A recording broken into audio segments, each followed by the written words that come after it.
Hey everybody, Rob here. It's time for a couple of stories from the ProRevenge archives. First one, I need that elevator now. Let's jump right in. Thank you for subscribing, and if you haven't yet, hit that subscribe button for more daily Reddit stories. So, I'm an elevator technician. When they break, I'm the one who fixes them. When parts wear out, I replace them. You get it. The other day, I was on a job replacing a worn-out emergency light. Back in the day, it was a habit to use the battery of the emergency light to power the elevator's siren system. Modern emergency lights have different voltages, being LED, so I can't use the old way of connecting everything. So, I have to wire everything up from scratch, including new battery and siren. No big deal, but it takes a little longer to complete the task.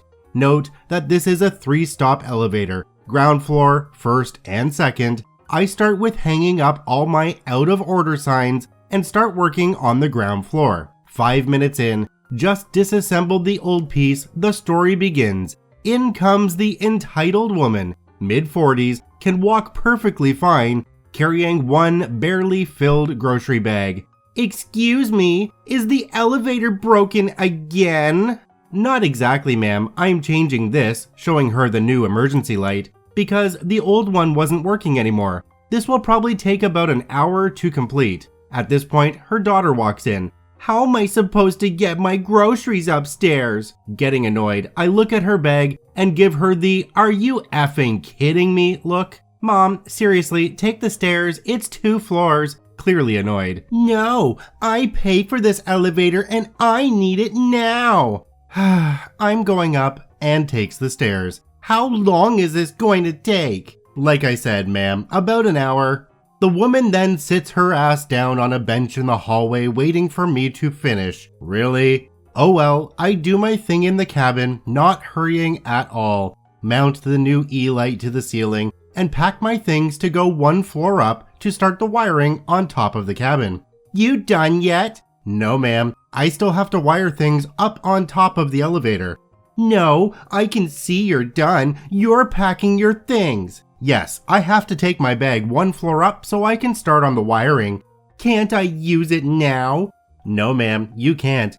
There's exposed wiring up there. If you use it now, you can cause a short and you will get stuck. It's really not safe. Fine. And she sits back down on the bench, seriously pissed off. I take my bag and make my way upstairs. As soon as I stand in front of the first floor door, I hear the door on the ground floor close. And sure enough, entitled woman went into the elevator and tried to take it upstairs. Hell no, I wasn't having that. I take my emergency key, and as soon as the elevator started moving, I open the lock, cutting the safety chain, and the elevator comes to a sudden stop. This scared the shit out of her, and she screams. I open the door, and in my most fake surprised voice I yell, "Oh no, what have you done?" while calmly pressing the emergency stop on top of the elevator. Yep, this thing isn't going anywhere soon. This is exactly why I said the elevator is unsafe to use now. I'll do my best to get it working again ASAP, but you made a mess up here, so I don't know how long it's going to take. There was no mess, but I couldn't resist teaching her a little lesson. Swears, yells, makes a scene. I'll be right back. I have to go to the engine room to see if I can get it working again. I close the door and make my way up. On the second floor, the daughter came out of the apartment because of the yelling of her mother. I quickly explained what happened, raising her voice, "Oh no, please get her out of there." But then she comes closer and whispers to me, "Don't hurry, make her suffer." That's my kind of girl.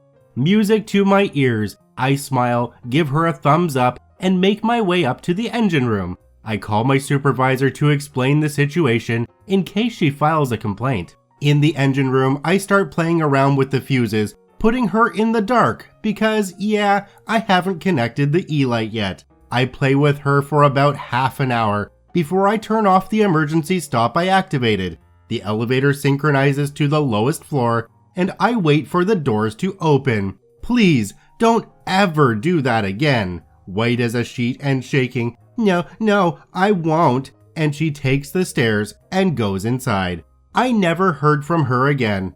I calmly finish my job and leave the building with a smile on my face. Mission accomplished. I see how OP got their revenge, but I can't help but think of how much of an issue this would have been if the person stuck in the elevator had any kind of claustrophobia.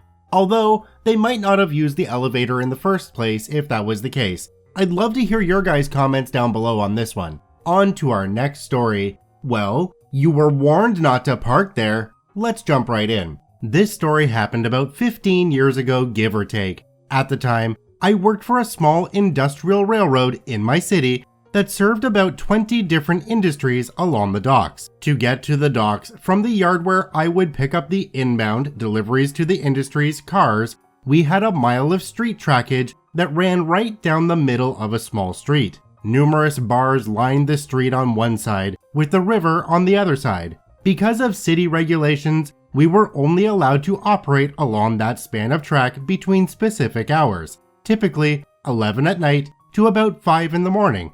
However, since the bars were open at that time, it also meant that we had to trundle along at a crawl, usually walking pace or just about that, and keep the locomotive on the front end of the movement. Every night I went down that street, there would typically be 2 or 3 people who had parked too close to the tracks, prompting me to have to get people to move their cars. It wasn't a major problem, just an annoyance. Except for one guy. It seemed that every single night I would have to stop about halfway down because this guy would always park his truck at an angle in the street as opposed to parallel parking. There were some angle parking spaces, but they were further down where there wasn't rails in the road. Every single night, I'd have to head into the bar this guy owned and bug the guy to get him to move the truck. Most of the time, it'd take him a good 30 minutes to an hour to drag himself out and move the thing. This meant, of course, I was losing time that I needed to get my job done. After months of this, I finally decided that I'd had enough. So, I decided to have the guy towed. Yeah, that didn't work out well as I hoped. Turned out that the guy also had some job with the city or the mayor's office or some friend in either, so no one would dare come out and tow his truck. I think I waited there a good hour before he eventually came out and moved it, even having the gall to flip me the bird as he left. At that point, I decided that not only was I totally done with the guy, but if the chance arose, I was going to teach him a lesson he wouldn't soon forget. Nothing physical per se, just a hard-learned lesson. Couple days later, I found myself heading down the track with half a dozen heavy cars with machinery bound for the docks. As I rounded the curve and neared the place where that guy always parked, I gently applied the independent brakes on the locomotive. This would slow the heavy train, but wasn't enough to stop it outright. At least, not quickly. I waited until the very last minute, laying on the horn and applying the full brakes, bringing everything to a screeching halt in the middle of the street. As I felt the brakes begin to hold, there was this loud thunk and screeching and tearing of metal as the train simply punted the truck out of the way, tearing the bed clean off in the process. This did not go unnoticed, as a crowd had started to gather out front of the bar when they heard the train coming. I stay in the cab, calling back to dispatch and inform them that I'd struck a parked car, and they needed to get the police and a tow truck out to my location. All the while, I could hear this guy screaming, heard him over the sound of the locomotive no less, at the top of his lungs about how he was going to have me thrown in jail, sue the company, and all manner of things. Locking the doors, I opted to just wait in the cab for the boys in blue to arrive. Eventually, they pop around and start taking statements. I explained the problem, noting that I couldn't, well, I could have, but it wouldn't have been a good idea, simply slam on the brakes due to the cargo I was carrying, and that the only reason I hit the truck was because it was improperly parked. I added that the gentleman had been warned in the past that something like this could happen, and had ignored the warnings. The man, for his part, was simply livid, hopping around, yelling at me, yelling at the cops, and just beside himself.